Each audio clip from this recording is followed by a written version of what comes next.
जय समाज मु संतोष कुमार माझी स्वागत कर जिन्यूज भारत को दीर्घ दिन दाबी नियाली को विज्ञापित अंचल घोषणा करा जाऊ। पूर्व सरकार थे से घोषणा करते वर्तमान सरकार पूर्व सरकार घोषणा करते विज्ञापित अंचल ताकू किपरि नियाली को बाद देले। आम सहित जोड़ी नियाली युव नेता अभिमन्यु मल्लिक और अनेक नेता मैंने जोड़ मत बुझा नियाली को कौन अवहेला कर। नमस्कार नमस्कार नियाली को विज्ञापित अंचल बाद दिया विषय कौन कहीं बाद देवे जोड़ा सरकार जो जो सरकार माने सरकार बदल कौन कागज बदल जाएगी। सरकार बदलले जो अमेंडमेंट आसे जो प्रस्ताव आसे कौन बदल जाए कौट बदल जाए। सरकार कल ये तहसिल अच्छी तहसिल जहाँ कागज जहाँ आईन व्यवस्था अच्छी जो कागज आसला आउ गोटे तहसिल चिरी फोड़ दब।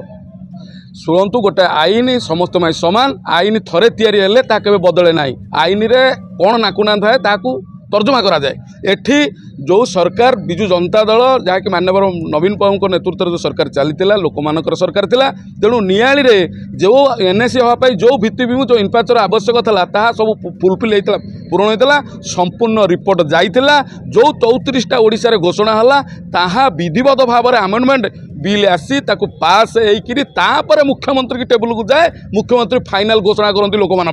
तेणु ये जो व्यवस्था जहाँ थी आगु एवं भी से व्यवस्था अच्छी तेणु से जो मुख्यमंत्री घोषणा कले सरकार बदलीगला से आईनटा बदलीगला से कागजटा बदलीगला ता नुहे एटा भूल। एठी जो 34टा घोषणा होता से 34टा भितर तो से 12टा घोषणा करदी से मुख्यमंत्री कहता 34टा एनएसी सी जब टोटाल काटी देते सानी विज्ञप्ति जारी करते आम मानी था यहाँ फ्रड थिला नवीन बाबू को घोषणा फ्रड नवीन बाबू को घोषणा फ्रड न थाए सर नवीन बाबू हूँ कि मुख्यमंत्री जी भी हूँ जोटा घोषणा हुए ताहा कागज कलम आईन आधार घोषणा हुए आमंत्रण पास होगी तेणु नियाली को विज्ञप्ति काटिदेवा या विधि षड्यंत्र। एटी जो विधायक अच्छा सी जन माने जो भाई नियाली विकास को संपूर्ण भाव में विकास पुरुष संपूर्ण भाव में या किपरि विकास कंठरोध कराब से विधिवत डाकी नियाली केमी बजार भांगा जाई पंगार दुकान भांगा अरे जदि भांगीदेल से लोकटी तो आमको भोट देता लोकटी आमर सी कोर्ट रहा थैथान कर तेणु कोर्ट अच्छी थाना अच्छी सब थी सत्ते स्कूल कॉलेज थी सत्ते लोक संख्या थी सत्ते सब भित्तिभूमि थी सत्ते तुम खाली भांगुच गढ़ुन तेणु तुम्हें सब कौन कौन सुविधा अच्छी जहाँ सरकार बाध्य भिक मागिबुनि एनएसी हक जो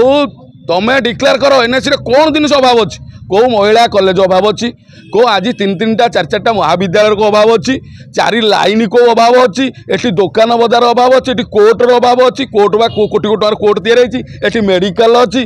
कौन अभाव अच्छी जे तुम काट गोटे एनएसी हाँपाई जहाँ जहाँ दरकार ताठार अधिका अच्छी बर कम आम तो कहूँ काली सकाଳେ तो नियाली की जिला कर जिलार थिबा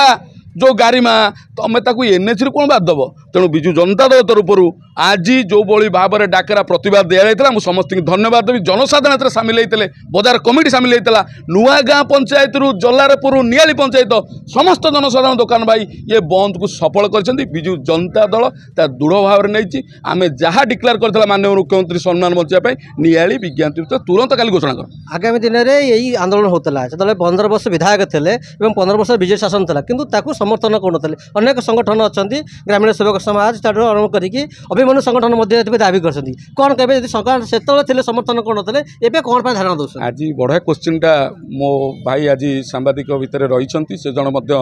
युव नेता समाजसेवी आज सांबादिकता कर निरपेक्ष सांबादिकता मुझे कवि सी बसते धारणा अभिमन्यु संगठन मध्य धारणा बसला से समय किसी कामटा कोर्टर बाकी थिला कोर्ट हो ना से समय तेणु मु तो धन्यवाद देवी माननीय विधायक को सबू पूरण कर सारापर सी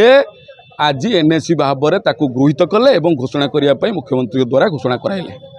धन्यवाद। पूर्वतन अध्यक्ष थे नियाली माटीर गर्व गौरव जी माधुरी आमर बड़ भाई नायावत राउत कथा आज जो नियाली की विज्ञापित अंचल अनेक संगठन धारणा देते मत कौन दौरान भाई आम संगठन आम चैनल स्वागत कौन कहे नियाली विज्ञापित अंचल कौन बाद दिया नियाली भित्तिभूमि किपरि सर्वप्रथम आपको स्वागत करुच्चे। नियाली जो एनएसी घोषणा करते पूर्वतन सरकार माननीय मुख्यमंत्री पूर्व तत्कालीन मुख्यमंत्री नवीन पट्टनायक से नियाली एक आनंदर वातावरण खेली जाता समग्र नियालीवासी हृदयर अंतकोण भितर एक आनंदर लहरी स्वतःप्रवृत्त भाव प्रभावित होता समग्र नियाली अंचल उच्छ्वसित संबर्धना माननीय पूर्वतन मुख्यमंत्री को जन आज जिते वर्तमान सरकार मोहन माझी सरकार जो एनएसी घोषणा कले से तालिका भितर नियालीर नाँ बाद पड़ी नियाली स्वतःप्रवृत्त भाव प्रतिक्रिया सृष्टि होची नियालीर अंतरात्मा को आघात देछि नियालीर प्रत्येक बुद्धिजीवी स्वाभिमानी जनतार आत्म अभिमान को आघात देछि तेणु नियालीवासी स्वतःप्रवृत्त भाव प्रतिक्रिया प्रकाश कर आज विजु जनता दल तार नेतृत्व नहीं आज देखिए आप स्वतःप्रवृत्त भाव नियालीर जो बंद होती से बंद को समस्ते अकुंठ चित्तर समर्थन कर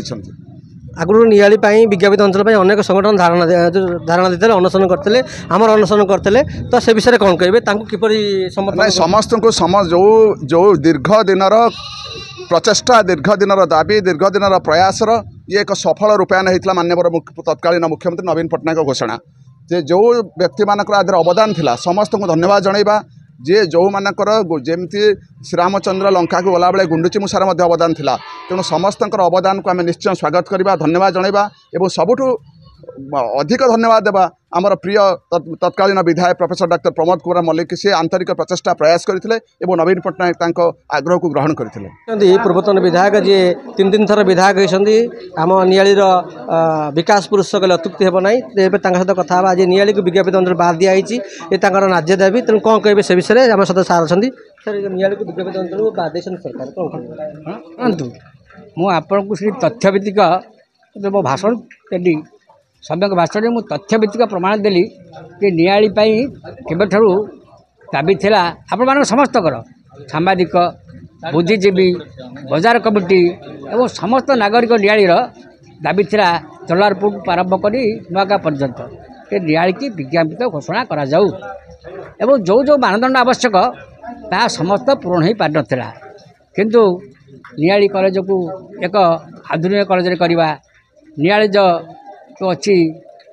बालिका महाविद्यालय जहाँ कहते +2 बा हायर सेकेंडरी प्राची विद्यालय ताकू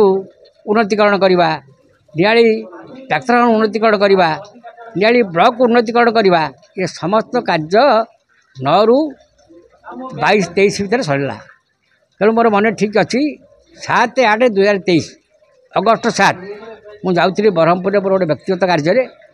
हठात मसे टेलीफोन गला कि आप आसतु एटी पंचायतराज एवं नगर उन्नयन विभाग एक मिलित बैठक चली आपण आसी नियाली जो विज्ञापित अंचल करने जहाँ जहाँ मानदंड अच्छी ता पूर्ण कर ना एवं मु ब्रह्मपुर जीवा छाड़ी बाटर आसला बेले तत्कालीन जे थे आम जो मैंने नेता थे बर्तमान अच्छा आम जिला परिषद सदस्य देवाशीष सामंतराय देवाशीष षडंगी एवं पंचायत प्रतिनिधि प्रमोद कुमार बेहेरा आमर आलोक नगर जे जहाँ दाबी था बारंबार केसी पाणी बजार कमिटर सभापति श्रीत शेख आक्यू भाई एवं प्रशांत सिंह गुली सिंह और आमर प्रदीप दास जलारपुर हुमायून हसन नुआगा ता सहित आदि पाणी जे सब बुझाबुझी करते आम हर्ताकर्ता थे ये समस्त को पचारा पर से समस्त जहाँ मुझे पचारि से कहले कौटी कौन अच्छी कोर्ट आरंभ करी स्कूल पर्यंत डाक्तरखाना आरंभ करी फायर ब्रिगेड पर्यंत सब मानदंड पूरण करुँ तेणु मुझे अनुसार दाबी उपस्थापन कली प्राय रहा केवल माननीय मुख्यमंत्री घोषणा एवं 24/2 माननीय मुख्यमंत्री 54टी विज्ञापित अंचल घोषणा कले भर नियाली रहा और आउ 5टी विज्ञापित अंचल को परिणत कले आपणकर विज्ञापित परिषद बा म्युनिसिपालिटी विज्ञापित परिषद पौर परिषद घोषणा कले तेणु से जो कार्यक्रम थिला 24/2 आप देखिए आपण समस्ते भी समस्त सांबादिक नियालीवासी बजार कमिटी आतसबाजी फुटे परस्पर मिठा खुआई या पालन कले एवं जेहेतु मात्र 22 दिन पर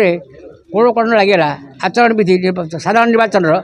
आउ जहाँ कार्यक्रम रहा सी आगे पारानी कि बर्तमान आम सरकार तो भाव ना बिजु बोली सी भी भाव ना आसवे आसु आसु आसीगले आम जाऊ चलीगलु तेणु आउ जो कार्यक्रम रहा सी आगे नवा कथा बर्तमान आप आलो लगे खुशी होती आप गोटे पिंडी करदे खुशी होती तो नियाली आप तो होती ମାନେ ସେଇ ବାଟର ରାସ୍ତା ଯେଉଁ ବାଟରେ ଆପଣ ଘର କରିଛନ୍ତି ସେ ରାସ୍ତାରେ ଯାଇ ହେଉଥିଲା 9 ବର୍ଷ ପୂର୍ବରୁ ଯେଉଁ ରାସ୍ତାରେ ଆପଣ ଯାଉଛନ୍ତି ଯେଉଁ ଆପଣ ଭାଲିଆ କ'ଣ ସେ ରାସ୍ତାରେ କେବେ ଯାଇଛନ୍ତି ଆପଣ ବାପାଙ୍କୁ ପଚାରିବେ ସେ ରାସ୍ତାରେ ଆମେ ସ୍କୁଲକୁ ଆସିପାରୁନୁ। ବର୍ତ୍ତମାନ ସବୁ ଉନ୍ନତିକରଣ ହେଇଛି ରାସ୍ତାଘାଟ ଗମନାଗମନ କୃଷି ଶିକ୍ଷା ସ୍ୱାସ୍ଥ୍ୟ ସବୁଥିରେ ନିଆଳି ଆଜି ଏକ ନମ୍ବର ଗୋଟେ ଆଦର୍ଶ ନିବାଡ଼ିରେ ପରିଚୟ ହୋଇଛି। ତେଣୁ ବର୍ତ୍ତମାନ ୟାକୁ ବିଜ୍ଞାପିତ ଅଞ୍ଚଳ କରିବା ପାଇଁ କୌଣସି ଅସୁବିଧା ନାହିଁ। କିନ୍ତୁ ସରକାର କ'ଣ ପାଇଁ ରଖିକି ଆଉ କରୁନାହାନ୍ତି ଯେଉଁ 54ଟି ଭିତରୁ ଯେଉଁ 12ଟି ଘୋଷଣା ହେଇଛି ସେ ମଧ୍ୟ ସେ 54 ଭିତରୁ। ତେଣୁ ଆମର କାହିଁ ଘୋଷଣା ହେଲା ନାହିଁ ଏବଂ କାହିଁ ନ ହେଉଛି ତାହା ହେଉଛି ସ୍ଥାନୀୟ ପ୍ରତିନିଧିଙ୍କର ଦାୟିତ୍ୱ। ମୁଁ ଅନୁରୋଧ କରିବି ସରକାରକୁ ଏବଂ ତା ସହ ଚେତାବନୀ ଦେବି ଯେତେ ଶୀଘ୍ର ପାରୁଛନ୍ତି ଏ ନିଆଳିକି ଏକ ବିଜ୍ଞାପିତ ଅଞ୍ଚଳ ଯେଉଁ ଘୋଷଣା ହେଇଥିଲା ତାକୁ କାର୍ଯ୍ୟକାରୀ କରନ୍ତୁ ଏବଂ ଯଦି ଯାହା ଦରକାର ପଡ଼ିବ ଆମେ ସମସ୍ତେ ଯାଇ ତାକୁ ପହଞ୍ଚି ତାକୁ ସମସ୍ତ ତଥ୍ୟ ଯୋଗାଇ ଦେବୁ ଯେ ନିଆଳି ବିଜ୍ଞାପିତ ଅଞ୍ଚଳ ହେବା ପାଇଁ ସମସ୍ତ ମାନଦଣ୍ଡ ପୂରଣ କରୁଛି। ତେଣୁ ୟାକୁ ବିଜ୍ଞାପିତ ଅଞ୍ଚଳ ନ କରିବା ପାଇଁ କୌଣସି ପ୍ରତିବନ୍ଧକ ନାହିଁ। ତେଣୁ ସେ ରାଜନୈତିକ ଅଭିଷେକ ନ ରଖି ତାକୁ ତୁରନ୍ତ ଘୋଷଣା କରୁଛୁ। ଏହା ହେଉଛି ମୋର ମାନ୍ୟବର ମୁଖ୍ୟମନ୍ତ୍ରୀ ମୋହନ ଚରଣ ମାଝୀ ପାଖରେ ମୋର ଦାବି। ନିଆଳିକୁ ବିଜ୍ଞାପିତ ଅଞ୍ଚଳ ଘୋଷଣା ପାଇଁ ଆଜି ବିଜେଡି ତରଫରୁ ଦାବି ହେଇଥିଲା ଏବଂ ରାସ୍ତା ବନ୍ଦ ହେଇଥିଲା। ନିଆଳିବାସୀ ପୂର୍ଣ୍ଣ ସମର୍ଥନ କରିଥିଲେ, ମାର୍କେଟ ମଧ୍ୟ ପୂର୍ଣ୍ଣ ସମର୍ଥନ କରିଥିଲା। ତେଣୁ ନିଆଳି ଆଜି ସଫଳ ହେଇଛି, ବିଜେଡି ତରଫରୁ ତାଙ୍କର ଯେଉଁ ଧାରଣା ଦେଇଥିଲେ ସଫଳ ହେଇଛି ଏବଂ ସରକାରକୁ ମଧ୍ୟ ଆମେ ଆମ ବ୍ୟକ୍ତିଗତ ଭାବରେ ଅନୁରୋଧ କରୁଛୁ ସରକାର ଆମ ନିଆଳିକୁ ହତାଦର ନ କରି ନିଆଳିକୁ ବିଜ୍ଞାପିତ ଅଞ୍ଚଳ ଘୋଷଣା କରନ୍ତୁ। ଏ ନିଆଳିବାସୀଙ୍କର ନ୍ୟାଯ୍ୟ ଦାବି। ତେଣୁ ବିଭିନ୍ନ ଅନୁଷ୍ଠାନ ଏହାକୁ ବାରମ୍ବାର ଦାବି କରୁଥିଲା ଏବଂ ଏ ଦାବି ସଫଳ ହେଲେ ନିଆଳିବାସୀ ସରକାରଙ୍କ ପାଖକୁ ସେ ନିଆଳିରୁ କ୍ୟାମେରାମ୍ୟାନ୍ ସନ୍ଦୀପ ମଲ୍ଲିକଙ୍କ ସହ ସନ୍ତୋଷ କୁମାର ମାଝୀଙ୍କ ରିପୋର୍ଟ, ଜି ନ୍ୟୁଜ୍ ଭାରତ।